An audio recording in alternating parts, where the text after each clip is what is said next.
All right, we're here with Pete Heitz, the product manager for Fallout 3, developed by Bethesda. How you doing, Pete? Thanks for joining us. I'm good. Thanks for coming by. All right. Well, man, we're really excited about this game. It looks like just an incredible product. The first question I want to ask about is the VAT system, which is the main, obviously, gameplay component. So tell me a little bit about it. The idea was that we wanted to do something for the combat.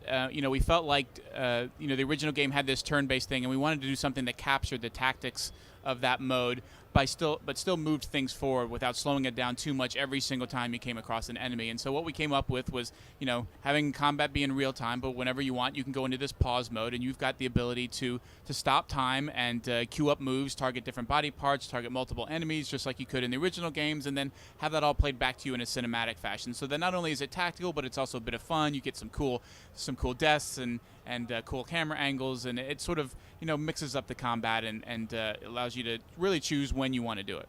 Awesome. Now, so we'll go into a cinematic angle every single time that you use the VAT system? Yeah, so what we do is when you go into VATS and you queue it up, then we dynamically, within the environment you're in and based on what weapon you're using, figure out what camera angles you're going to get. If it's a lot of misses because you're trying to shoot somebody from way far away, then we won't slow it down and show every single miss slow-mo. But different camera angles, sometimes we follow the bullet into the hit, or just mixing it up again, trying to make it a bit almost like a cutscene, but it's all done dynamically in game as you're playing it. Awesome. Sounds incredible. Now, you also have the ability to play first-person shooter style throughout the entire game. Is that correct? That's right. So whether you're first or third person, you can do all the combat in real time if you want. You can use the VATS. You can use a combination of the two. So it's really designed to let the player decide how do I want to play the game. How much of one or the other do I want to use? But I think most folks are going to use the VATS to some extent because it is fun and it does provide some tactical options you don't normally have.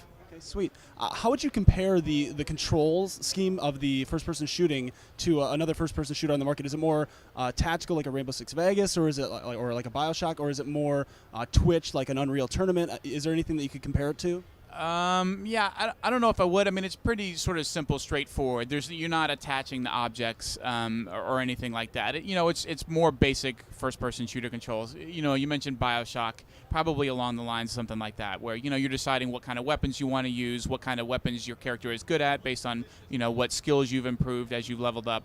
But it's more in that style, as opposed to being something that you'd call tactical.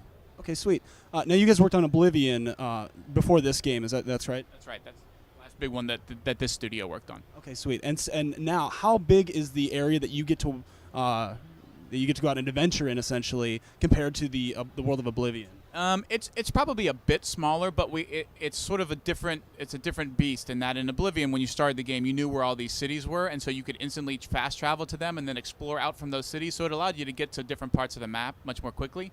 And then you also had a horse, so you could sort of get across the landscape faster. Fallout doesn't have either of those things. So when you leave the vault, you don't know any other places other than the vault entrance, so it takes you longer to explore the world, and then you don't have any rideable mounts or vehicles or anything, so it takes you a bit longer to get out to everything. So even though the space is smaller, the way it feels is pretty substantial, so it feels about the same. So the world gets a lot more in depth then. Yeah, and it's a lot more dense, so there's a lot more stuff to do as you're exploring around the world than there was in Oblivion in a similar size area.